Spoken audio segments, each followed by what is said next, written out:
الكلي المنحصر بالفرد هو الخاتم. بلغ في معرفة الله وعبادة الله تلك المنزلة. قام في محرابه حتى تورم قدمه، فأنزل الله سبحانه وتعالى سورة لهذا الأمر، وتلك السورة سورة طه. بسم الله الرحمن الرحيم. طه ما أنزلنا عليك القرآن لتشقى. تصدر هذه السورة بكلمة طه، وتصدر سورة ياسين بكلمة ياسين، في الأمرين أسرار.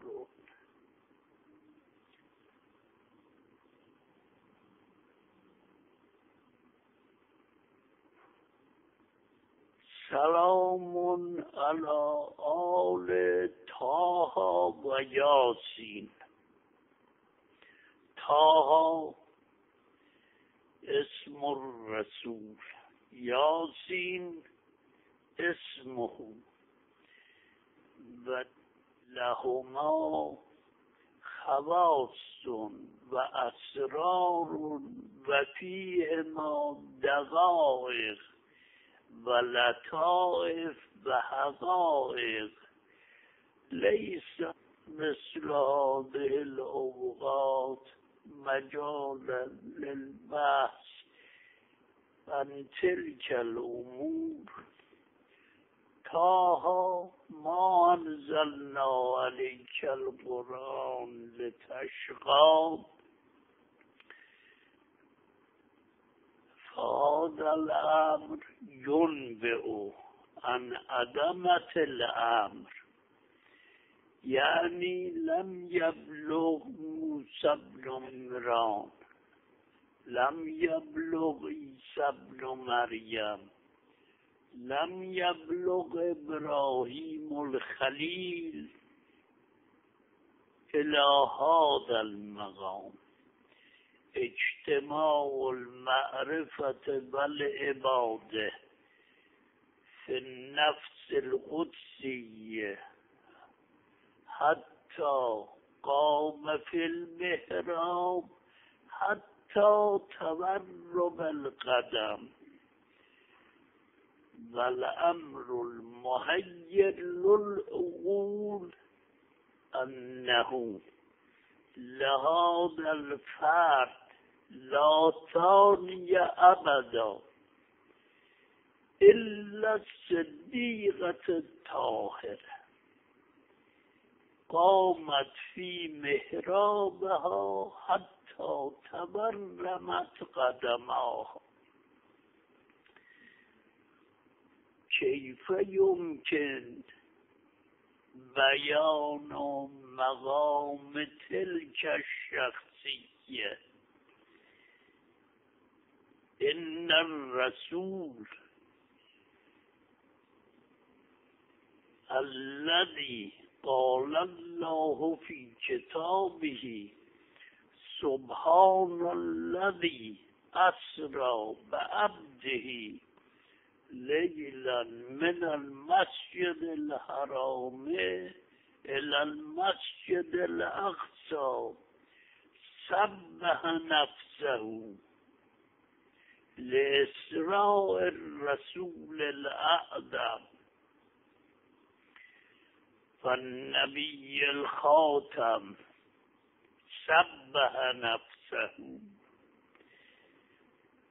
سبحان الذي أسرى بعبده نقلا من المسجد الحرام إلى المسجد الأقصى فهو إن قام في المحراب حتى تورم قدمه لا عجب فإنه خلاصة العالم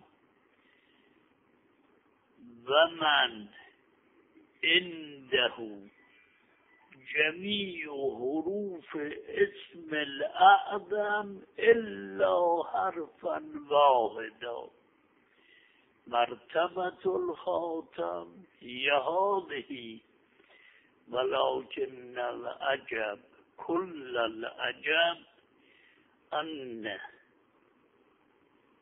بنته في صغر سنها وضعت قدمها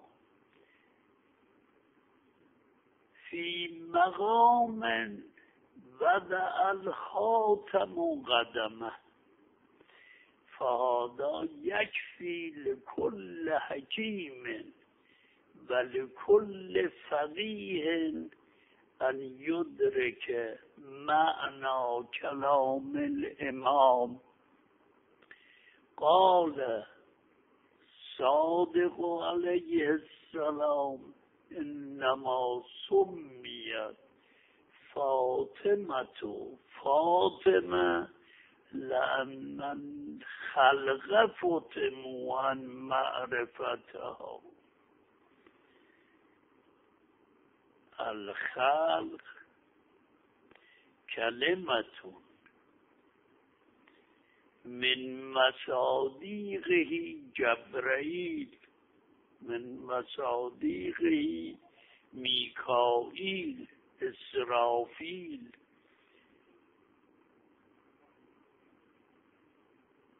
هذه الكلمة أعم الكلمات فما يحير عقل الحكيم هو هذا لأن الخلق فتنوا عن معرفتها. فخلاصة الكلام نحن بالنسبة إليها بين الأمرين نتردد بين القصور والتقصير.